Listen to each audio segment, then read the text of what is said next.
Okay, જો હવે આપણે શું કરશું કે આ જે લાઈન છે, આ ચેનનું એન્ડ છે ને, એને અહીંયા એક સ્ટિચ મારશું, બીજું અહીંયા એક સ્ટિચ મારશું. ઓકે, પછી આ જે ખુલ્લું પાર્ટ છે ને, ખુલ્લો પાર્ટ આ ચેનના આગળથી એને એન્ડ તક સ્ટિચ મારશું અને અહીંયાથી यहाँ તક સ્ટિચ મારશું. ઓકે, પછી यहाँ આમ સ્ટિચ મારશું અને ત્રણ બાજુ સ્ટિચ મારી દઈશું. પાછું એકવાર જોઈ લો. હવે આ જે ચેન છે આપણી, તો બેના એન્ડમાં સ્ટિચ મારી દઈશું એક લાઈન. ઓકે, પછી આ ચેનના એન્ડથી ત્યાંથી ત્યાં એન્ડ તક વहाँ સ્ટિચ મારશું અને ત્યાંથી यहाँ તક એમ સ્ટિચ મારશું.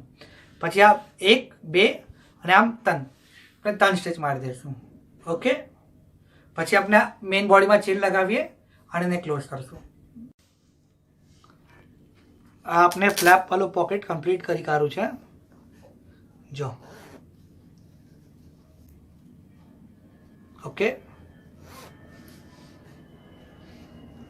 હવે આપણે શું કરશું કે ફાઇનલ આપણે આ બે જે ચેન છે, આ બે પાર્ટ છે, આ આગળનો પાર્ટ છે, આ પાછળનો પાર્ટ છે, એમાં ચેન અટેચ કરશું. આપણે શું કરશું, આ બે ચેનને આમ મૂકી દઈશું, બે પીસ છે અને હાથમાં ચેનને આમ મૂકી દઈશું અને આપણે સિલાઈ મારી દઈશું. આપણે જોવે તો બે મેથડ છે.